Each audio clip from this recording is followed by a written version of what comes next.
All right, welcome back to the podcast. I am joined today with Liam Browning and Nicholas Fabiano. They have both been on the podcast before.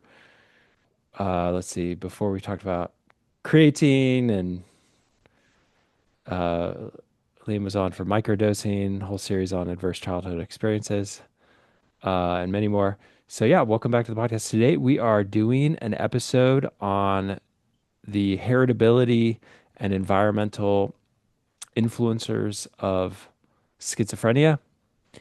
And we have an amazing handout. As always, go to psychiatrypodcast.com to get the full handout. It is vastly more detailed, maybe, than we're going to hit. But I think the important part of this is to kind of bring the mental health sphere up to date with where the data is. And I think the data has changed. So we have to kind of bring it all together for you guys so you guys can understand how genetic, how environmental schizophrenia is, what are the genes, what are the mechanisms for how schizophrenia is sort of relayed. And so, yeah, Liam, where do you want to start out? Yeah, thanks for having me back on, as always. I think it'd be useful to start with the history of the schizophrenia diagnosis, just because I think schizophrenia is somewhat of a poster child in psychiatry for like severe mental illness and the biological psychiatry model. So I just want to touch on where that initial conceptualization comes from. So it really goes back to the early 20th century with Emil Kraepelin when he delineated dementia precox from manic depressive insanity, as many people are familiar with. But at the time, Kraepelin and the field of psychiatry was really focused on symptoms at the time. They had terms for symptoms like mania, melancholy, insanity, but there was not a clear diagnostic classification system that they had. So Kraepelin, through his observations of thousands of patients, wanted to like add to this field by having some classifications of symptom clusters. And so what he found was through his observations, he saw that there were some patients with insanity who had a chronic deteriorating course that started in early adolescence or adulthood, and they went on to develop personality disillusionment, cognitive decline, and then inevitably would end up with dementia or very severe illness. And he noticed that there are other psychotic patients who had more of a shorter term course, a more fluctuating course, and a preservation in their cognition and personality. So with this line of thinking, he believed that there were neuroanatomical reasons for why people were presenting with these different symptoms. At the time, there wasn't really a clear explanation, but he believed that there would be explanations behind the neurobiology of these different disorders. I think some of the early, or one of the early people found syphilis in the brain. And so they Yeah, kind of had, oh, look, there's something physically in the brain causing the psychosis, right? right. Even before Kreplin came onto the scene, they had the syndrome recognized, but they didn't know exactly that there was a bacteria causing this syndrome. So that was like one of the first syndromes that people had tied to a brain pathology, or they thought this presents with these certain sets of symptoms. Yeah. So Kreplin mostly came up with the categorization, and I think it's a helpful, in general, splitting between, okay, this person has episodic manic episodes, some depressive, and this person is chronically, you know, psychotic, paranoia, delusions, hallucinations, right? Someone with bipolar can have those things, but they can be episodic in nature. They can have like one patient who's bipolar, they could be normal for a year and then have a severe episode, start ramping up over weeks, get manic. Okay. So keep going with this history lesson here. So after Kreplin, the next sort of major thinker in this topic was Eugene Bleuler. He renamed the condition of dementia precox to schizophrenia in 1911. And he believed that it was more so a group of schizophrenias. He noticed that there was heterogeneity in terms of how people presented. So after Boiler, there was sort of a dying off of this line of thinking, and with the rise of psychoanalysis in the mid 20th century. And then after this wave of psychoanalysis in the 60s and 70s, there was this growing movement to want to legitimize psychiatry within the medical field. And so people were turning towards biological mechanisms to try to understand the the symptoms and the diagnoses that we're seeing. So that ultimately led to the DSM-3, as again, we were trying to legitimize psychiatry. And ever since then, we've had a biological oriented field where we're trying to look at diseases through the understanding the mechanisms. I think you were going to talk about how the Nazis utilized some of this early stuff. Weren't you going to talk about that? Yeah, the first genetic evidence actually comes from one of Kreplin's successors. His name is Ernst Rudin, and he conducted like the first large-scale family study in psychiatry. Prior to him, there was an understanding that insanity ran in families. Like sometimes the parent would have peculiar behaviors, and so would the children, but it wasn't always guaranteed. Not all the children would develop that. Some would have resilience. But Rudin identified that after Kreplin recognized dementia precox, Rudin was trying to look into whether there was a Mendelian pattern of inheritance behind schizophrenia. So he conducted the first large-scale study of 2,700 siblings of 800 people with schizophrenia, and essentially was looking at the rate of schizophrenia in the siblings. And he found that there was about a 5.4 to 7.7% increased risk of schizophrenia in the siblings of people with schizophrenia. And this is actually remarkably close to some of the modern day estimates of schizophrenia that are produced by looking at these family studies. It's a little bit on the higher end of what the modern estimates would be, but I still think it's pretty interesting to note that he found a very similar number to what we see now. But again, you can't really talk about Rudin without mentioning his role in the forced sterilization movement and the eugenics movement that ultimately led to the Holocaust. And yeah, I just thought it was interesting how psychiatry and behavioral genetics is rooted in this dark history of Rudin. And there's always going to be some people who are echoing some of these thoughts. So I think it's important to have that historical background of where things have gone. And I think even the name of the schizophrenia is interesting that we've retained it because, as you mentioned, it alludes to split psyche or split mind. And we know that's not the case, yet we still use the term. So there's even been recent literature and experts in the field saying maybe we should rename it to positive and negative symptom disorder. But with all this historical context, we've still retained the name schizophrenia, which has stigma behind it. It has even the nomenclature isn't entirely correct. So I think from the genetic background and even the nomenclature perspective, it's interesting that how accurate some of these measurements were, but also how the nomenclature has persisted.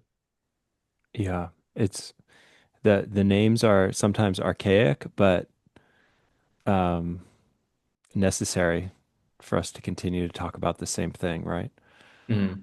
But I think there's other worse words. But I think okay, it's it's obviously awful that Rudin's work became sort of weaponized to create this master race by eliminating people with mental illness. Um, and I think one of the interesting statistics is like most people with schizophrenia do not have family relatives. Can you talk about that? Yeah, most people with schizophrenia don't have a relative with it. Up to 60 to 90% uh, of people with schizophrenia don't have the relative. And most people will use that as an argument to say, well, actually, all of schizophrenia is sporadic. It's not inherited then if it doesn't run in families. But in reality, that's not what a heritability in epidemiology would indicate. So you can still have a disorder that's heritable and influenced by genetics without having it run in families. So that leads us to the discussion of what actually is heritability. A lot of people will hear that 80 schizophrenia is 80% heritable, and that means that 80% of cases of schizophrenia are due to genetics. Or if my dad had schizophrenia, I have an 80% chance of getting it because it's 80% heritable. When in reality, 80% heritability, in the context of heritability, it means that 80% of the variance in liability for schizophrenia in a population is associated with genetic variation. So again, in genetics, heritability is a measure that describes the population, the phenotype that differs across the population due to differences in genetics within that population. So it doesn't apply to individuals. It doesn't say anything about an individual's risk or what percent chance that they develop schizophrenia. That's confusing to a lot of people, I think. It seems 80% seems very high, and it seems to say that this is almost genetically determined 80% of the time. And that that is not what you're saying. No, What? no, it's the how much the phenotype can thought to be attributed to genetic differences across a population. It's not an intuitive concept because it's two different ratios of change. And I think to put it into context, it makes it a little bit easier to understand that heritability also depends on the environment. So when environmental conditions are the same within a population, then heritability actually plays a larger role. That means because the genetics are being able to exert more difference if the environment is exactly the same for the entire population. And the inverse is true too, where if there's environmental disparities, so for example, looking at how countries differ in malnutrition, if one country is highly malnourished, then they're going to be they're going to be shorter on average, even though height is a highly heritable condition in most circumstances. So, for example, with China, they lifted 1 billion people out of poverty from the 1980s to today, and they actually increased their height by 3.1 inches, the average male. So that tells us it's not their height didn't change due to genetics, it changed due to the environment. So in this example, when China was malnourished, they had more of their phenotype of height influenced by the environment than the genetics. So the heritability in that population was actually less than 80%. Nicholas, do you have another way to put this to make? Yeah, I think Liam did a good way explaining it. I think it's looking at it almost like two different variables where you have, if you're controlling one, and Liam explained maybe height in his example, if you're controlling, say, a population level of food intake and resources and sunlight exposure, if all of that's the same for a population and you're looking at a variable like height, for instance, and nutrition and all that different things, um, then the genetic influence becomes so much more important because that other variable is not really moving. Everyone else is receiving the same thing. So that genetic part is really the only significant difference, which is why we see heritability differences when we hold one thing constant. And you can kind of look at it through the lens of how we conduct RCTs even. When you're holding that one variable constant, if you're changing something else, that being the genetics, that becomes so much more important when everything else is the same. So it's a very confusing way when we describe it in 80% heritability because I think, like we alluded to in the beginning, you think that means I have an 80% chance of developing schizophrenia, but it's so much more complicated than that. Um, and yeah, it just shows how much, and we'll get into it more, how much your genes and environment interact to produce the phenotype of schizophrenia or whatever that may be. So if you're confused at this point, consider yourself to be ready for the rest of this episode. We have to start with some a degree of confusion, right? What does this 80% mean? I think height is such an interesting one because height is so genetic. But yeah, you're right. There, if you have a culture with a lot of poverty, with a lot of malnutrition, with a lot of stress in general, the whole population is going to, not be as tall. Um, Interestingly, I was looking at all the variables for height because I want my kids to be tall because they play basketball. And sleep is one of those variables. So, because when you sleep well, you produce human growth hormone. So we're like 8:20, let's go to bed. You know, Get those hours in. Yeah. One um, thing that's interesting too, with the conversation of schizophrenia from a heritability perspective and even evolutionary, I think, is the concept of selecting and non-selecting for different genes. And you would imagine something like schizophrenia, which societally sometimes for these people, it's hard for them to live, hard to get a job, all these different things would select for not passing on those genes. Yet what we see in the population is either stability or even increases in some areas. It's very interesting to see, and it shows how much more complex it is than the eye can see, because you can imagine other traits in the past that were negatively selected for. That's natural selection, stuff goes away, but with schizophrenia, even though it's detrimental to our societal functioning for that person with schizophrenia, it stays, which is I think it's a very interesting phenomenon that we're seeing where it doesn't intuitively make sense. And then it just adds more layers to this question of heritability and why stuff is selected for and why things are expressed. So not to add Mhm. more confusion, but I always thought that was an interesting point to think about from an evolutionary psychiatry perspective as well. Right, right. Yeah, a lot of schizophrenic patients that I treat have a more difficult time being in a relationship, right? Mm, They have a more difficult time. Um, like a lot of them are very isolated, very, you know, in their own sort of room, locked up, not really getting out much, not doing a lot. mhm, The common sort of pathway in my mind, towards schizophrenia and severe mental illness is isolation. So yeah, it's mm, interesting to think like, okay, why is it's about 1% of the population, right? mhm, Like, why is that the case? Okay, mhm. let's get into the twin studies. Liam, what do the twin studies say? Right. So the twin studies, we're kind of talking about holding one variable constant, like keeping the environment constant, and that allows for genetic effects to be observed the most. And twins are the best example of that, where you hold the genetics constant, and you can pretty much assume that the environment is constant too, because they're growing up in the same household, same parenting dynamics, same nutrition, same schooling system, same peer system, pretty much. So you can look at the differences in phenotypes from identical twins and fraternal twins. And essentially, the difference between the two phenotypes you can almost entirely attribute to genetics if you assume that they are under the same environmental influences. So that's where that 80% figure comes from, is looking at the rate of schizophrenia between the identical twins and the fraternal twins and seeing that difference. Yeah, so if a monozygotic twin, which shares 100% of the genes, has schizophrenia, what percentage of the time does the other monozygotic twin have schizophrenia?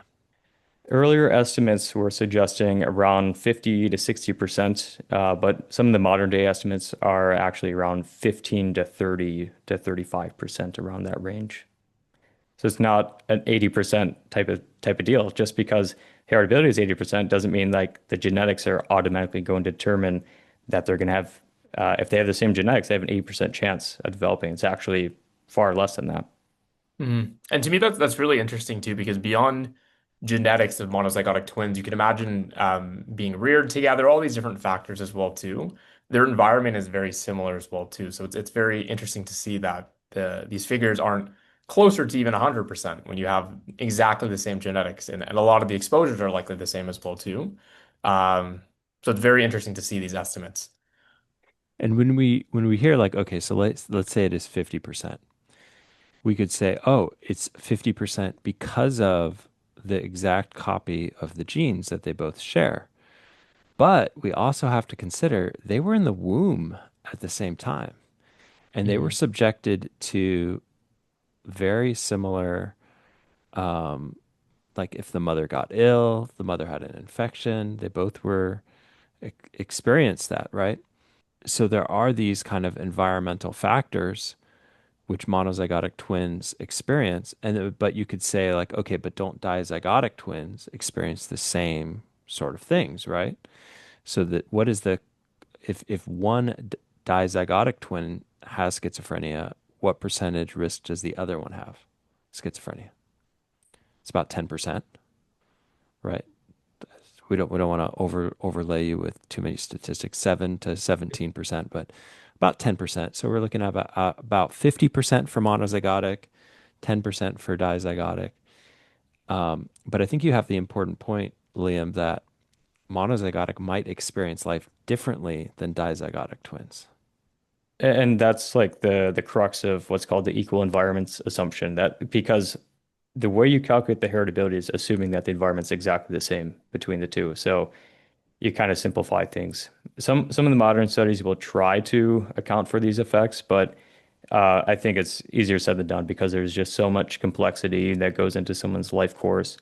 But monozygotic twins, you can imagine they're treated very similarly by their peers, by their parents because they look the same, they act more similar. For almost every trait that we've looked at in genetics, monozygotic twins are more similar on them than anything else, than any other siblings. Even if they're reared apart, they tend to develop the same preferences for jobs, partners, like eating habits, like fitness, all these different variables in someone's life. They're far more likely to end up on that same path. So the assumption that the environment is the same between them is kind of violated by the fact that they are going to act similarly and interact with the environment the same way, where you wouldn't expect dizygotic twins to have that same interaction with their environment. Dizygotic twins are going to do their own thing, and that environment is going to exert itself differently on the dizygotic twins compared to the monozygotic twins because they're going to put themselves in more different situations. So imagine like for monozygotic twins, if they have a increased risk for substance use, then and they interact with an environment that has a lot of substances around it, then they're far more likely to develop substance use versus dizygotic twins. Maybe one doesn't have as much of a genetic proclivity for it, or they're not in that same environment because they act differently than the monozygotic twins. So the equal environments assumption that goes into in producing these heritability estimates, I think it makes it so that the heritability estimates from twin studies are a little bit inflated. Or like the placenta. I think, tell me about how often monozygotic versus dizygotic twins share a placenta. Yeah, monozygotic twins almost always share the same placenta, and and there's also other factors that go into that too. Like sometimes there can be twin transfusion syndromes. One twin will get more nutrients than the other, but for the most part, sharing the same placenta exposes you to more similar like blood flow environments and like toxins exposures compared to having two different placentas, at least presumably. Yeah, it depends on when the zygote splits. Do they share the placenta or not? But dizygotic twins never share a placenta. So, so yeah, maybe that has an impact as well in kind of the difference. So there's these small differences that we kind of maybe don't think of when we think of that 10 versus 50%. Okay, let's talk about the molecular genetics and human genome project and how it gave rise to this candidate gene era. Right. So at this time in the 1990s and early 2000s, we had the dopamine hypothesis as the forefront to explain what's going wrong with schizophrenia. And around the same time, we also have the development of human genome sequencing and the sequencing of the first human genome. So there's a lot of excitement in the field to find genes that are responsible for schizophrenia. As we saw with Huntington disease, it's a single gene that's disrupted. There's cystic fibrosis, sickle cell anemia, all these single gene disorders with a complex phenotype. So we're hopeful that maybe mental health disorders can also have be traced back to faulty genetics.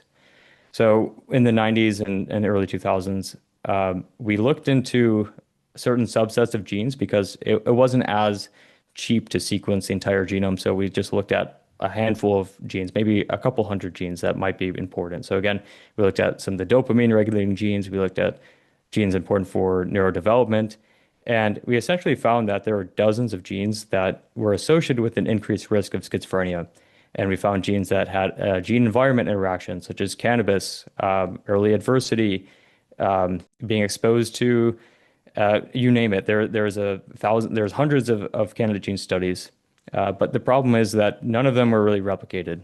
And they were pretty much all chalked up to false positives because the way that you account for multiple comparisons in a study. So if you're testing hundreds of genes and only reporting on the one that's statistically significant at a p-value threshold of 0.05, you have a 5% chance that that was just a fluke if you tested 100 genes.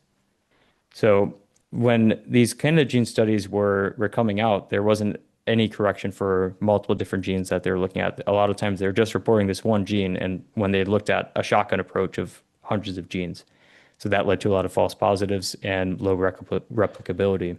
Nicholas, how hard is it going to be to get your paper published if you show only negative findings?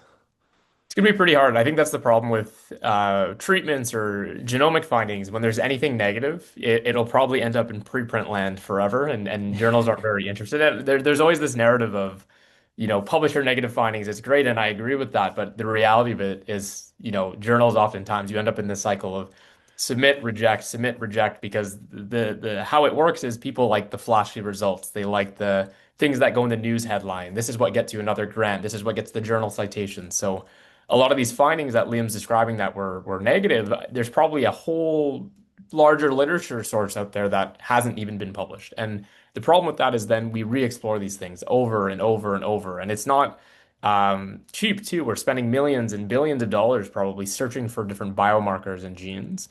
And I think one of the biggest issues is we do this across psychiatry, even in depression. We're very obsessed with a genetic cause or a biomarker for a specific condition, and we base it off of oftentimes, like Liam mentioned, the prevailing theory of the dopamine hypothesis. And then the other thing is we have to realize we make these diagnoses. We put together this is schizophrenia based on these symptom clusters. But we know that even things like psychosis, they're transdiagnostic. They go across bipolar disorder, depression, and then we try to say, does this one gene cause this syndrome that we have made up essentially? And then we're surprised when we can't find a gene that caused this thing that we put together artificially. So I think it's going to be this kind of, and we've seen it happening in front of our eyes where we're constantly searching for these genes, and there's never a one candidate marker that explains all of schizophrenia because the problem is schizophrenia is so broad, and we've seen it clinically with so many different patients that present so uniquely across the spectrum. And Liam alluded to at the beginning of cognitive deficits versus very prominent negative symptoms versus very prominent positive symptoms. Um, and yet we're in this cycle of just chasing what is the one cause, and I don't think we'll ever find it because how we've defined it, there isn't one cause. But the research will continue, and as we discussed at the beginning, people will not publish their negative findings, and it leads to this whole cycle. So what you're saying, because there's no one cause, there's no one gene, this thing doesn't exist. Is that what you're saying? Not that schizophrenia doesn't exist, but I think in our Well, yeah, in how okay. I say that a little tongue in cheek because I was thinking about People say that. I was thinking about hypertension, yeah. and it's like you don't get anyone on X or Twitter, social media saying hypertension does not exist, you Mhm. know? Now you may get some people who say you shouldn't treat hypertension. That's another Mhm. thing. But how many genes relate to hypertension? And these studies show it's over like 1,000 genes Mhm. can impact it. Does Mhm. hypertension exist? Like, well, your blood pressure is high. It's so much more simplistic, and no one's really arguing against hypertension, right? And the Mhm. necessity of, measuring it, treating it long term to prevent strokes, to prevent other issues, Mhm. um, to make it easier for your heart to to push blood around your body, But with schizophrenia and with mental illness stuff, like, of course, there's going to be hundreds of genes that Mhm. relate and new mutations, right? And new contributors, and you know, but I think early on, and I think this is what Liam is saying, is we were really hoping for like the dopamine receptor genes, the dopamine metabolism genes to Mhm. be the big issue, Mhm. and they weren't. Mhm. Right. So you could have a disillusionment to it, or you could say like, well, of course, right? There's so many things going on. And so where does this lead us with these the GWAS studies? And explain that, Liam. Yeah.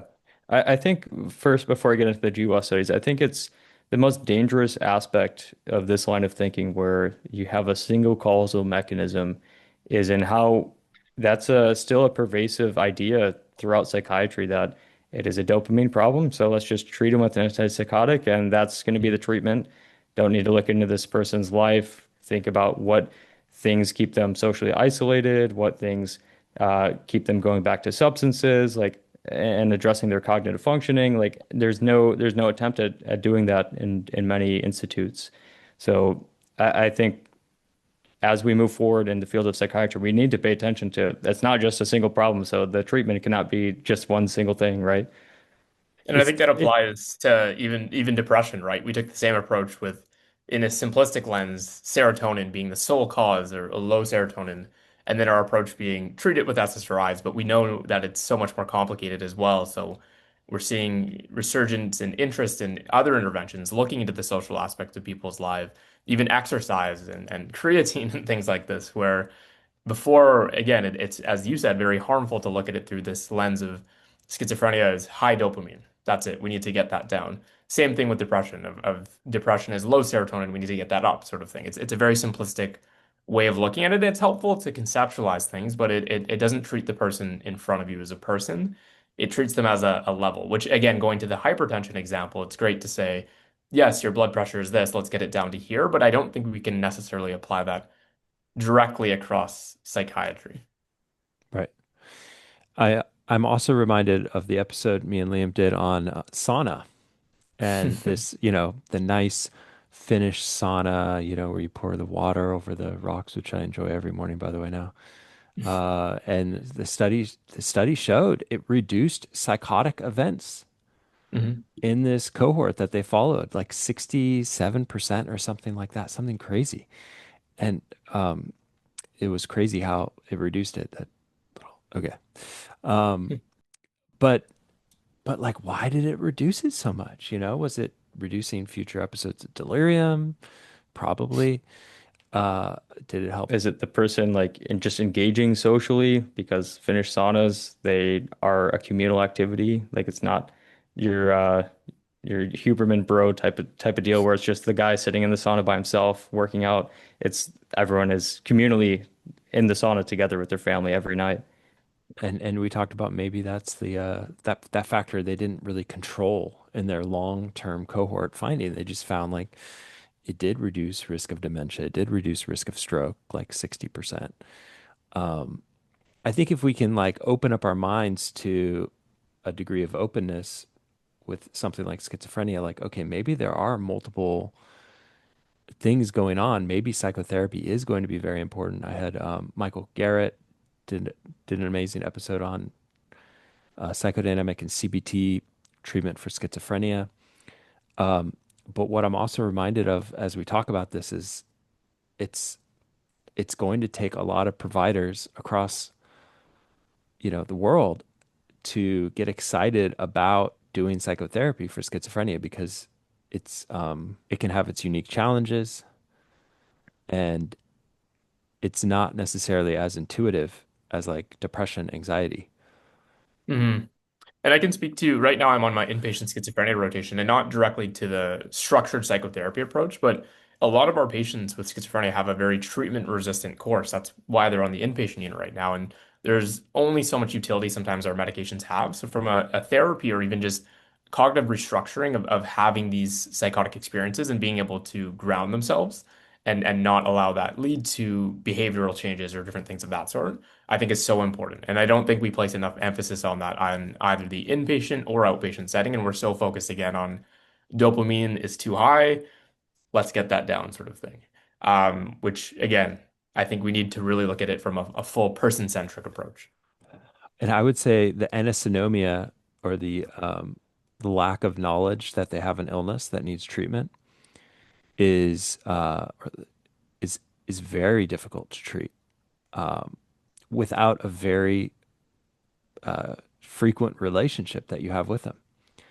With the patients I see, and I spend the time to get to know them, you know, once a week, it allows me the context that they will take the medication. But I've had a lot of patients refer to me in the last decade where in the normal system, they're refusing to take meds, they're still isolated in their room, they're still having psychotic symptoms, and the family is like, I don't know what to do. And it takes a relationship. It really does take a relationship. Okay, let's keep Yeah. getting into the Yeah. weeds of the statistics. I know everyone's wanting us to do that. So tell us about the GWAS scores and the small nucleotide polymorphisms. So these are the genome-wide association studies that we can now do. And by the way, I'm really excited for AI, the next level of AI looking into these things as well. I think we're going to have an even more clear picture and an individual picture as we do whole genome studies on individual patients. And okay, but tell us about this. Right. So essentially, GWAS studies are looking at these single nucleotide polymorphisms or SNPs, which are just one nucleotide differences that are common within the population. Uh, Common meaning greater than 1% of people have this polymorphism, this change. And so what we can do is we can total up all these different SNPs and look at which ones are associated with schizophrenia, which ones are associated with depression, bipolar, and so on. So the largest GWAS study to date was using 76,000 people with schizophrenia, and they compared them to 240,000 people without schizophrenia. And they estimated by summing up all of the SNPs across the entire genome um, that there was a 24% heritability using this sort of summation of all the SNPs. So 24% is far less than the 80% that we saw from the twin studies. But again, this method of measuring heritability is looking at just associations of these small nucleotide polymorphisms between people and across the population. As you have more of a genetic similarity between two people, there's more of a nonlinear relationship. So to go from looking at twins to go and then to go to looking at individuals across the population, I don't think you can expect to get that 80% heritability because you can't really uh, account for the genetics as well. So this method essentially just looks at what are some of the single SNPs that are associated with schizophrenia and then trying to total that up. And so what we found is that's for looking at the entire genome and looking at specific SNPs. But when you look at the SNPs that reach that p-value threshold, when you correct for the multiple comparisons, like when you're looking at millions of genes, you have to drop that p-value from 0.05. So when you do that, you actually find that there are only 287 SNPs that cross that threshold, that are so significant enough to where we can actually say, yep, these are important for schizophrenia. And the heritability from these 287 SNPs is only 2.3%. The p-value for this group was less than 5 times 10 to the negative 8. That's a very low p-value for those Right. 287 SNPs. Why Yeah. did So they then that why did tells they need us a p-value that was so low?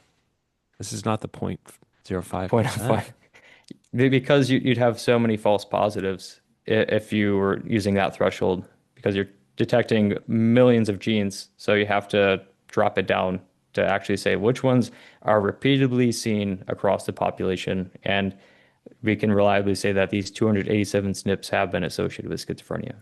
Why do you think the heritability is so low? I mean, this 2.3% is very low, right? And then why is it so high in the monozygotic versus diazygotic studies? Yeah, kind of what I was trying to allude to, where I think as you increase genetic relatedness, imagine it like on the x-axis, genetic relatedness on the x-axis, and then phenotypic relatedness on the y-axis.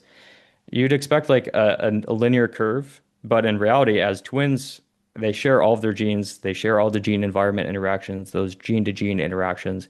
It's a nonlinear curve, like it's an exponential change in the phenotype as the genotype increases. So as you get that similarity, then you're going to see more of an effect of the genes and introducing that phenotype because you're going to have all the same gene interactions and the same gene environment interactions. Whereas if you're looking at a population level study, it's very hard to summate those genetic heritable effects because you're looking at so many different people with so many different lives, and to find a signal behind the genetics is extremely hard to do. I think because schizophrenia involves thousands to tens of thousands of risk variants, right, in the genes, what this is saying is there's probably a ton more genes that are so rarely seen that you're not going to pick them up even in this like genome-wide study, right? So it's not necessarily a failure of genetics, it's a feature of the complexity of traits. Because there are rare variants that one family will have. Like I've read these studies of like one family has a very high degree of multiple relatives with schizophrenia, and there's one specific gene, but that gene is super, super rare and almost unheard of in all the other schizophrenia patients, right? Outside of Right. that family. And so there are these kind of very slight whispers that would lead to like a family having a high heritability, but then don't get picked up in a, you know, huge study like this. Yeah, th those are called the rare variants, or copy number variants, which are essentially deletions or duplications of large portions of the DNA. So you can imagine these are not things that are going to be passed along through natural selection very easily because they're going to be selected against, especially if the genes that are knocked out are encoding for vital things like neuronal functioning and whatnot. So one of the most common examples of this is the 22q11.2 deletion syndrome or DeGeorge syndrome. And this was a deletion of a segment of chromosome 22 that contains 40 to 60 genes, including catecholamine methyltransferase, which is a dopamine metabolizing enzyme, and then also other genes important for dopaminergic signaling, and neurodevelopment, and then also the development of thyroids too, and the craniopharyngeal pouches. If you're in medical school, you remember that. But essentially, this knockout of these 40 to 60 genes on chromosome 22 that leads to an increased risk for schizophrenia, but it is also leads to an increased risk for other aspects. Like it's a syndrome that you see. So that's like the most common copy number variant that's seen. Mm. There's other variants that are associated with rare coding variants. So thinking about very rare mutations in genes that code for proteins that are important for brain development, or transcriptional regulation within the brain, or different ion transporting enzymes or proteins. So these examples are incredibly rare. Less than 0.1% of the population will have it. And but the effects can be very damaging on expressing the phenotype. And these genes aren't picked up in the SNP analyses. But it's also important to note that these genes are also present in people without schizophrenia as well. They just might be a little bit more prevalent in people with schizophrenia. Mm. Yeah, you read my mind. I was going to bring up the DeGeorge syndrome as well too, where to add some more statistics to it, I think 25% of people with that syndrome end up going to develop schizophrenia. Whereas if you look at people that have schizophrenia, I forget the exact number, but I think it's 0.25 or something around that actually have DeGeorge syndrome. So it's very interesting to see because you see how there's these high risk populations, but when you actually look at the broad population of schizophrenia, you don't see it as commonly there, sort of thing. So just highlighting kind of some of the points you made there.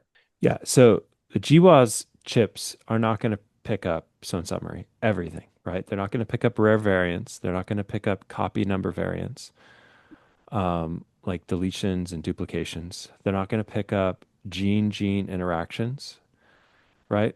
Where you'll have A times B does not equal B plus A plus B. So it's not additive. So it's not picking up the additive components, right? Where certain genes may interact with other genes in a very sort of complex way.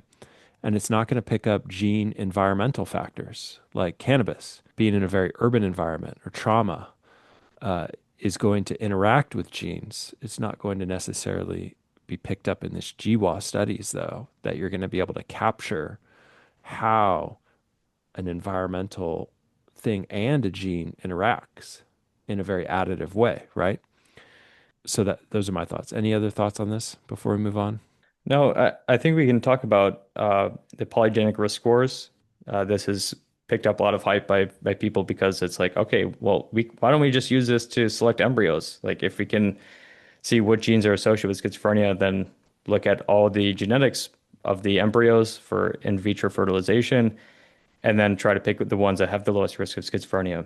So there are companies that are starting to do this, but essentially what this figure comes from is it comes from these GWAS studies looking at all the SNPs that have a measurable effect size, meaning they reach a p-value threshold that's like zero point zero 0.01 or somewhere around there. And when you summate all of those genes together, you get a heritability estimate of 7.3% for schizophrenia. So that's just the identification of the SNPs that have an actual effect that you can measure. But that's still, for schizophrenia, that's less than the SNP heritability estimate, which is all of the entire genome SNPs, not just the ones that have an effect size. And I think it's interesting how in height, when you look at the polygenic risk score or the polygenic score for height, you can summate all the genes that have an effect. There's actually more identified genes related to height compared to schizophrenia. And there's less of a gap between that polygenic risk score and the SNP, the genome-wide heritability estimate based on all the SNPs. And that tells us for schizophrenia, the polygenic risk score, it's at 7.3% now, but if we keep adding more and more studies and larger sample sizes, then we can increase that number closer to the 24%, which is kind of like the maximal amount that we could ever get to with polygenic risk scores. I think Polygenic risk scores in and of themselves, that I don't think that they have much clinical use at this point, but from the study that did calculate it, they looked at the highest percentile polygenic risk score of the people in the study and compared them to the lowest percentile polygenic risk score. And they saw that the odds of having schizophrenia was 40-fold higher in the people with a higher polygenic risk score compared to the lowest first percentile. So it tells you it does actually have an effect at the individual level. Like you can have some level of predictive capabilities when you use the polygenic risk score and apply it to someone, which isn't necessarily true of looking at heritability per se. But if you look at all the genes that this person has and try to correlate that to certain phenotypes like schizophrenia, bipolar, depression, then maybe there could be a signal there. I'm against this kind of idea of trying to designer babies, having designer babies. Something about that doesn't feel right to me. That's my gut instinct. It sounds like a different form of eugenics almost, you know. It sounds like we're going back to, and yeah, I've seen these companies advertising for this height, IQ, stuff like that. Mhm. Um, right, yeah, I'm concerned about this. So maybe we'll have to do a deeper dive on the ethics of it. And I think another point that's important to talk about is that other disorders also are heritable in psychiatry. We see that bipolar is on the similar level of heritability to schizophrenia, where the heritability from twin studies are like zero point 0.7 to zero point 0.8. And then the SNP-based studies, the SNP-based heritability, so again, looking at the entire genome, which SNPs can you measure? The SNP-based heritability is 17 to 24%, depending on the study. So right on par with schizophrenia. Meanwhile, depression is about 9%. And what's notable is actually that the polygenic risk score for schizophrenia has a high overlap with bipolar. It's about a zero point 0.7 correlation. So again, this kind of goes back to our point of there is a transdiagnostic effect of these genes in increasing risk for psychosis or psychotic-like illnesses. Because you see it clinically too, right? Like a lot of people with mania, 50% even present with mania with psychotic features, which arguably transdiagnostically these diagnoses they overlap so much, and even the treatments for them overlap. If you look at first line measures for bipolar disorder, sure, there's lithium, and sometimes we do use that even in schizophrenia, not very often, but we use antipsychotics like quetiapine, we use things like olanzapine, and a lot of these treatments are used across disorders, which I think is also telling because through the lens that we've formed these hypotheses of dopamine, et cetera, if we flip that over and say, but these treatments are working to treat almost everything too, I think it really shows how much overlap that is. And then when you see it in the face of what you mentioned about the genetics, I think it really ties together the picture very nicely. One Go thing ahead. that sort of has come to me is that, okay, we can't really predict the vast majority of people with schizophrenia from genetics yet, right? From these SNPs. Hmm. Um, so when we say, oh, but look, there's a 70% overlap from the ones we can predict, right? It's not like we're predicting the majority of them to start with, right? So it's like Hmm. not a huge statement to say 70% in this case, because the vast majority of the different unique genetic aspects or the genetic environment aspects are unpredictable. Hmm. Okay, does that make sense? And I think that goes to something where we'll probably get on later is where our clinical target should be right now is, as Liam alluded to, a lot of these things don't yet have a lot of utility to the patient in front of us to change management. But as you mentioned, some of these risk factors that we know interact with the risk of schizophrenia at different time points in adolescence and all of these things like cannabis use or um, low SES, all these different factors that can contribute to the development of schizophrenia. I think we have much more utility intervening at that level where we're at rather than trying to intervene at the gene level to prevent the onset of psychosis. At the more clinical level, there's more potential, and we more have more evidence to say that as well too.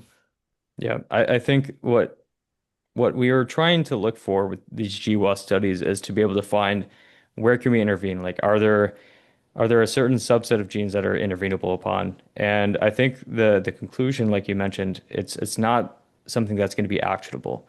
The conclusion is that the genes associated with schizophrenia, related to the ion transportation, neuronal migration, transcription, these things are isolated to neurons. So that does tell us that the genes related to schizophrenia are within neurons. So it is within the brain. It's not like in the liver or in the kidney or something. So it tells us that there are potential biological pathways that are intervenable upon in the future, but it's not, so to speak, like you can't just do like genetic therapy for someone with schizophrenia at this point.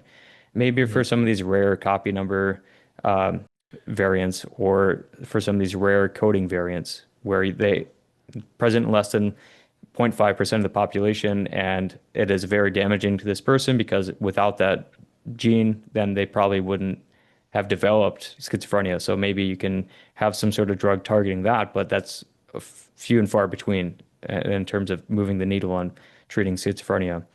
But I think what you conclude is that yes, genes related to schizophrenia are within neurons. And there's a multiplicity of them, and they may have additive effects. They may have unique environmental things, may uniquely trigger a certain mutation to activate in a way that we would not desire. Like cannabis could activate certain types of people with certain mutations, but we are not fully aware of all of this. And maybe in the future we'll be there. And I think actually with people getting fully sequenced, with databases increasing with fully sequenced people, that's beyond GWAS studies, right? These governments that have these databases, as they also collect environmental things that are unique, we probably will get a much more personalized medicine 10 or 20 years from now than we've ever thought possible. AI, I think we'll be able to find links and solutions potentially that Yeah. we Hmm. didn't think possible. I had one patient in particular. This is kind of a happy story. I've treated this guy for about 10 years. Severe autism, aggression, would attack his parents. The only thing that really got the aggression under control was clozapine. And I mean, behavioral interventions, uh, tons of those, right?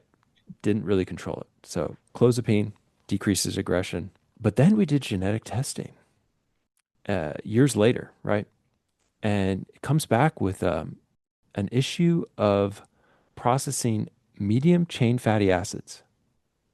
So counterintuitive to myself, eliminate all omega 3s, eliminate fat from the diet, right? Anything with medium chain fats.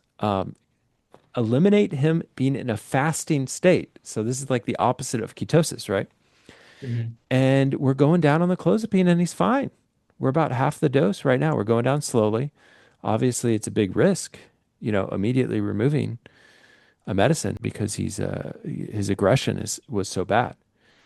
Um, and it's like, when is he the worst? After he does some sports. He's actually an athlete, despite being almost completely nonverbal. He's very athletic. After he gets back, he's more dysregulated, and so I'm like, of course he is, because exercise has thrown him into a fasting state. He's producing more medium chain fatty acids. Those are toxic to his brain, right? So Mhm. I hope that the future of psychiatry has a more individualized plan for each person, right? Mhm. We are not there yet. And Mhm. so we have big guns that are broad, that do multiple mechanisms like clozapine that are still very valuable. Um, but they don't always work either, right? So we have to get creative. And hopefully someone's listening to this who's young, who's going to do their PhD, and they can take this information and run with it. And that's what we need. We need to inspire more researchers like Nicholas. You're going to do a PhD, maybe you said. Yeah. I mean, you're already publishing more than most PhD students, I imagine. But no, I agree with the point you made of that's a very interesting story too, where you wouldn't even think of that as a causative factor until you saw some of that. But I think it applies to so many different people across disorders where we're so fixated. And that's why our treatments, when you look at them in meta-analyses for antipsychotics, for antidepressants, it's pretty much across the board. They're all pretty much the same, apart from, like you said, our big guns, like clozapine, which hits every receptor, causes a mess of things. But by doing that, you're probably targeting the receptor that needs to be targeted in that specific person. And that's probably why it has that higher effect. But it shows that if we have more of an individual approach, maybe instead of making that big mess and causing side effects and all these different things, we can say, oh, this is what's wrong. This is the treatment that would benefit you because of this. Not, try this first line, switch to second line, hope that works, switch to third line. And if we could skip those steps, I think it would be amazing from a treatment perspective, but also just quality of life for the patients that we treat. And I think some of it may be tragic, right? Some of it may be like, okay, you have an issue with neuronal migration and growth. Hmm. That happened when you were an infant. It's Hmm. happened. There's nothing that we can do about the poor neuronal migration that's happened, but we can try to treat the symptoms, right? Hmm. Um, there will be cases where it's like there's no good solution, right? Um, maybe yet, right? Yet being the key word here. Hmm. Um, put a brain chip in them, and maybe it counters the neuronal migration issue. I don't know. Okay. Um, let's talk about environment. Should we jump to environmental factors? Because some of these are really interesting to me. Some of these are like the whole idea of, um, well, we'll get there. Let's go through it progressively. But paternal factors more than maternal. Tell me about that, Liam. Yeah, so I think the interesting aspect about this is that men, they produce sperm continuously throughout their lives. So there's a greater chance of de novo mutations due to like radiation or errors in DNA replication, because DNA replication is happening throughout their entire life. Usually for women, the eggs are all formed at the same time and they just sit stagnating. And they can accumulate mutations as well, but I think with men, because the sperm are continuously being produced, if there's one mutation that happens early on, then that can be carried through the rest of the sperm. So when these cells accumulate some mutations, they've been associated with like autism, achondroplasia, Marfan syndrome, and then potentially schizophrenia as well, with increasing paternal age as these mutations increase. So there is one Swedish national patient registry that looked at advanced paternal age, meaning of age greater than 50 years old, and noted that it was associated with schizophrenia compared to younger fathers of 20 to 29-year-olds. There's about a threefold increased risk. And then another study actually showed almost a six-fold increased risk. But then you also have to think of other things that will account for late paternal age, such as maybe less, like more social isolation in the younger years, and then also maybe some more impulsivity in later years and whatnot. So a lot of these studies don't always control for those factors, but I think it is an interesting thing that people have picked up on over the years. I think some of the interesting prenatal exposures that increase the rate of schizophrenia, uh, one in particular was the Dutch hunger winter famine in 1944 to 1945. This was Dutch individuals who were going through Nazi occupation. They were currently pregnant during that time, and they in certain regions they were limited to 1,000 calories per day during these months of pregnancy. And so in this group of people, they had twice the risk of developing schizophrenia later on. Like that to me is very significant. And it shows how the environment can increase the future progression of a disease that happens in people in their 20s, because of the impact on the brain, the environment, the stress on that baby, the baby maybe not having the nutrition to develop their brain in a normal way in the womb. Liam and Nicholas, I'm curious if you guys have any thoughts on this. Yeah, I think it just really shows how important any early stressor, even before you're born, can really affect your risk of schizophrenia. And then that continues after because a lot of these stressors that occurred, these people maybe were exposed to that throughout life, even after. And we know that a lot of these different stressors do increase your risk of schizophrenia, whether it be ACEs or adverse childhood experiences, all these different things, infections, lack of access to food, whether it be in utero or even when you're born as a kid growing up, really influence your risk of schizophrenia. So it's how they interact with the genes, which is a good example of what we've been talking about. We've been mostly speaking about specific variants, but this is now we're talking about at a phenotypic level, at a person to person level, how these genetic risks are interacting with one another and producing something like schizophrenia or worsening the course of schizophrenia. Yeah, and I think what's really interesting about this study too is that it wasn't just increased risk of schizophrenia. There was also congenital neurodevelopmental defects like autism and other learning disorders, even like spina bifida, and things like anencephaly. So anything that really affects CNS, the development of the brain to a profound scale, probably can increase the risk for schizophrenia if we assume that schizophrenia is associated with a developmental problem. I think it's worth talking about the adverse childhood experiences. We've talked about this before, Liam. This was a study in 2012 where they looked at 75,000 participants. The odds ratio for developing psychotic symptoms, if they had higher A scores, was 2.78.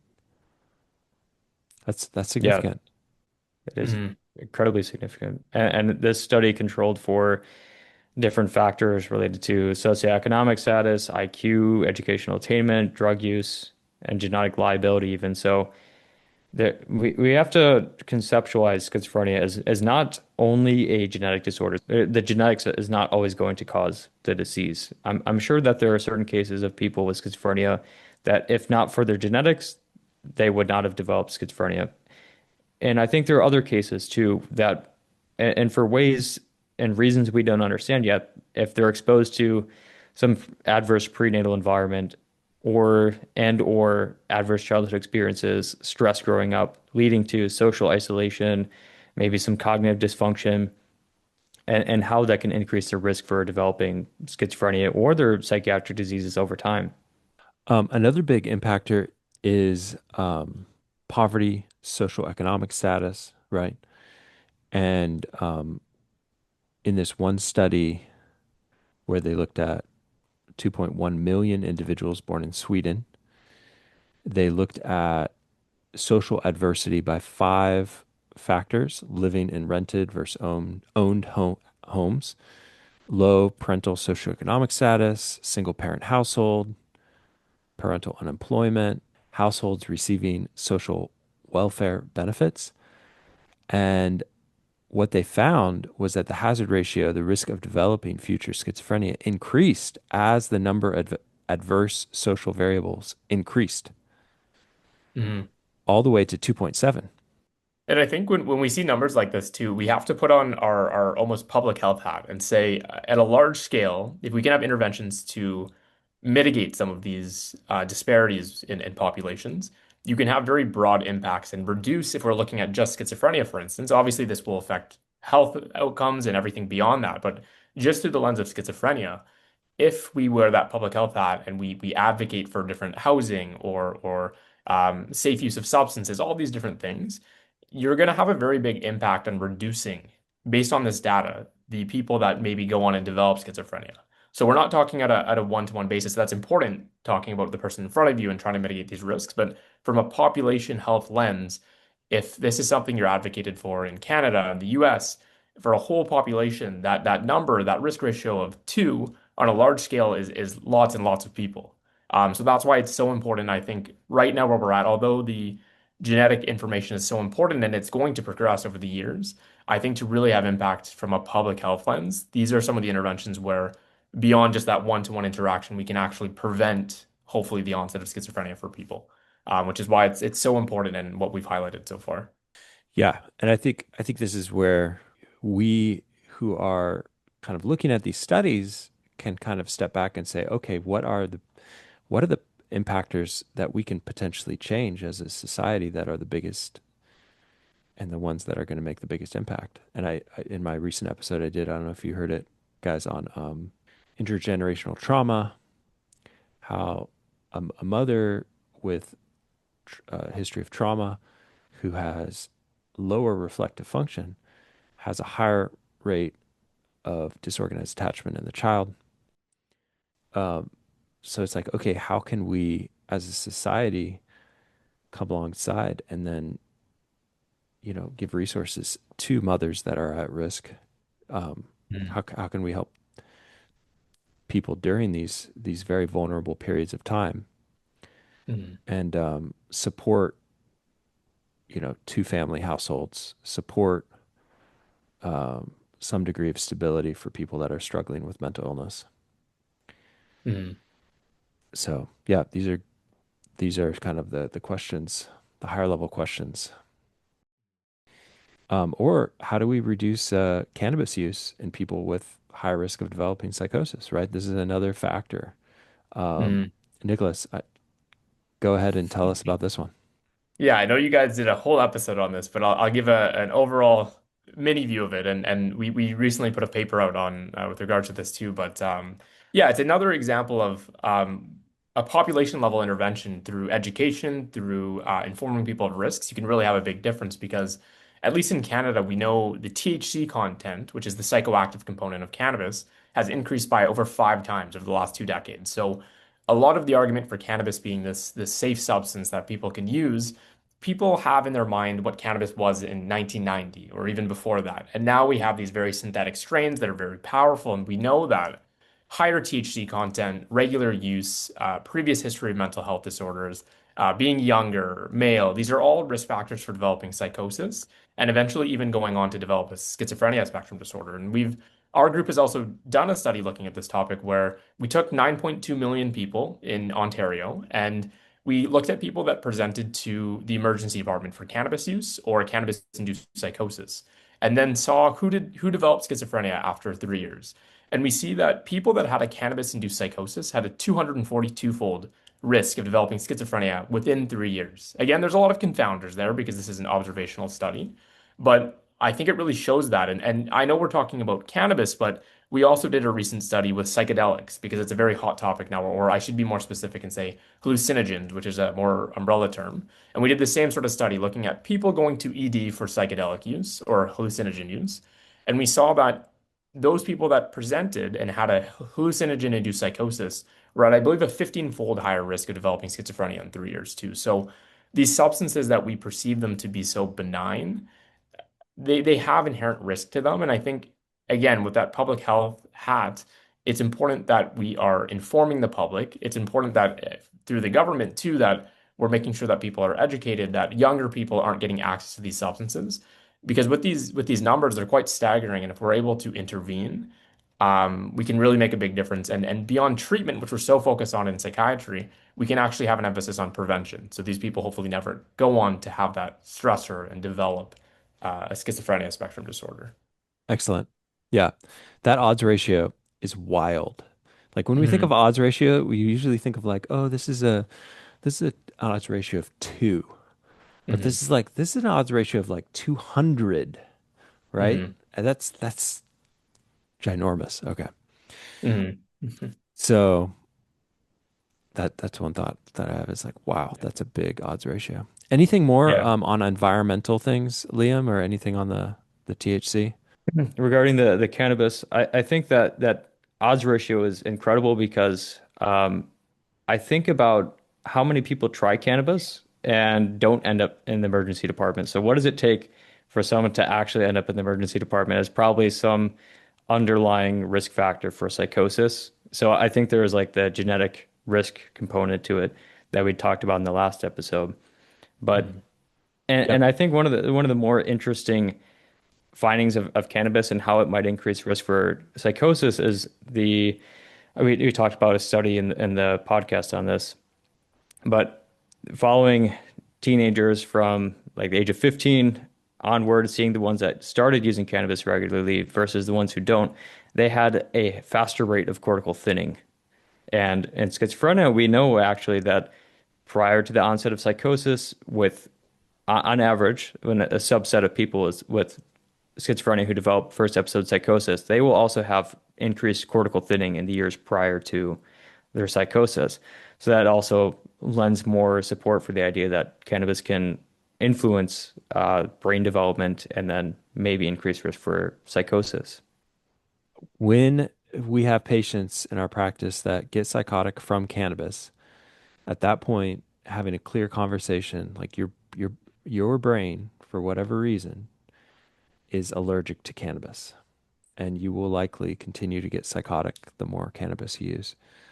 Um, there is a degree of denial, a degree of, you know, not wanting to hear that, thinking that you're part of the system, anosognomia, like not having insight into the gravity of it. That is very common, but we need to have that conversation. Gosh, we could. I feel like this is probably a good episode in and of itself right here. I know we were going to get to the neurobiology of schizophrenia, but what do you think about like having a part two rather than overloading people? I think the people are probably saturated by this point. Yeah, I think that makes sense because I think Right. neurobiology in itself, there's so many things to talk about. Uh, so I'm totally okay with that too. That sounds good to me too. Okay. Um, Summary statements. Liam, what's your summary of the episode? Again, I think in psychiatric genetics research, we were excited about the idea of having one or two genes associated with schizophrenia. It's not turned out to be the case, but we do know that there are hundreds to thousands of genes that increase risk for schizophrenia that are present across the entire genome. And the genes that do seem to be related to schizophrenia are within neurons, and they regulate neuronal function through NMDA receptors, through transcription factors, and maybe there are other genes out there that were left to be discovered. But in my mind, I think we need to focus more on intervening at the individual level, trying to meet people where they're at and try to understand what are some of the things that increase their symptoms, addressing their cognition, addressing their social life. And the solution is not just antipsychotics. It's far more than that. And also the transdiagnostic effects. These genes aren't specific to schizophrenia.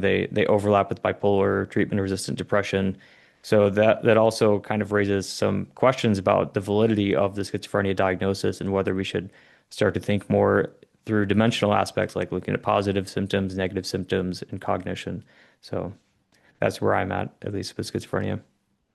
Yeah, that's a great summary. I'll have a slightly more brief one just to add to that of I think I agree with everything that you said. And I think the biggest thing is that genes interact with the environment to produce schizophrenia. It's not just this genetic sort of disorder. There are higher risk individuals, and like you said, at the individual level, I think we can really have more effect. So changing that environment, whether that be for the person in front of you, whether that be on a population level, advocating for change with regards to cannabis or housing availability or food available, all these different things go a long way in, the overall health of people, but also just reducing that likelihood of developing schizophrenia. And I think that's where we're at now. I think we'll see developments through that genetic side of things where we see more specific genes that are contributing that are causative for schizophrenia. And maybe eventually one day we'll have similar to Huntington's disease, where they had that recent, trial come out that was able to intervene at the gene level and actually have an effect.